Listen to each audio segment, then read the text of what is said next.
This story happened before I went to Dubai with approximately 2 months. For a couple of weeks, I had pain in my left leg. I went to a few clinics. After they took their sweet time looking at my leg, touching it, and criticizing it, I think this leg is shorter than the other. You need some more banana vitamin, which is found in bananas. They ended up being totally useless. They told me that everything was fine and in a couple of days I should be good to go. They even took an x-ray of my leg, but that dude who handled my leg was a total douche. If you're watching this, Mr. Douche, which I think you're not, let me tell you how to handle a patient's foot. You gotta touch it with kindness. Embrace it. Talk to it like it's one of your French ladies.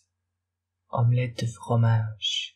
Moving on. After weeks of having that pain, the doctors finally discovered what was wrong with me. I had DVT. Well, you might know what DVT is, but I didn't. So I asked the doctor, what does DVT mean? Then he looked at me and stared for a while. Then looked at my dad. Like, hello, I was right in his face. He was whispering into my dad's ear for some reason. When we got out of there, my dad told me that I had to go to the hospital immediately.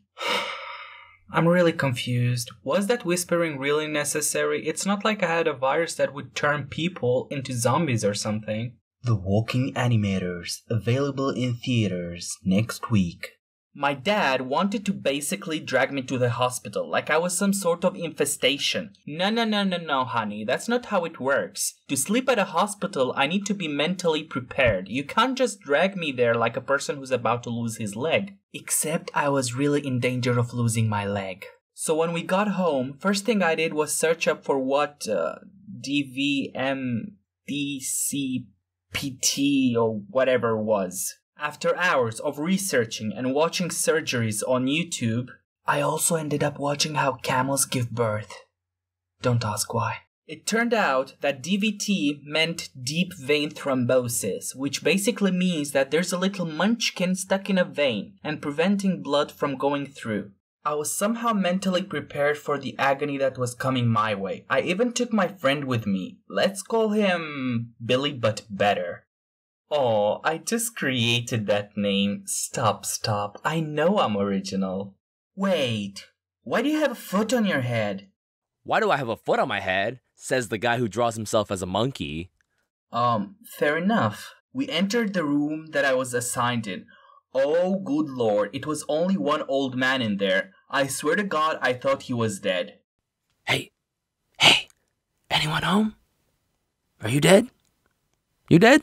So everything was fine. We planned that Billy would spend the night with me, so I don't get bored to death and throw myself off the window. A few hours passed. It was around 7 p.m. We went outside for some fresh air. By the time we came back, a kid around 17 years old was sitting on the bed that Billy wanted to sleep in. There was something weird about this kid. He kept moaning for hours and hours like a pregnant lady about to give birth to triplets. Hey, who's the father?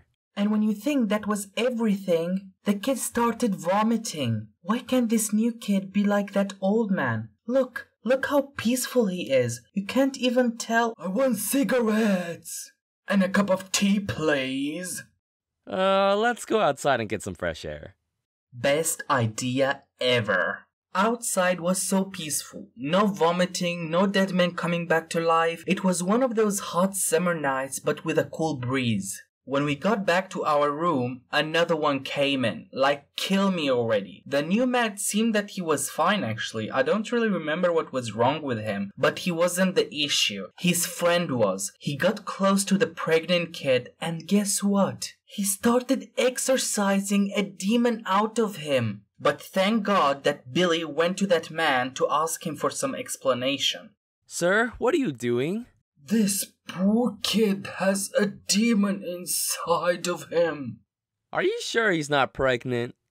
Trust me, I know what I'm doing. So there I was at 7 a.m. trying to sleep with that old man who we thought was dying, constantly screaming for cigarettes and tea, the kid who was being exorcised, and that weird dude who was cosplaying as Constantine. To be honest, next time I'll just make sure I take my banana vitamins so I don't end up in that hell house again. I hope you guys really enjoyed this video, and remember to stay cool and eat your bananas so you don't get in the same trouble as I did.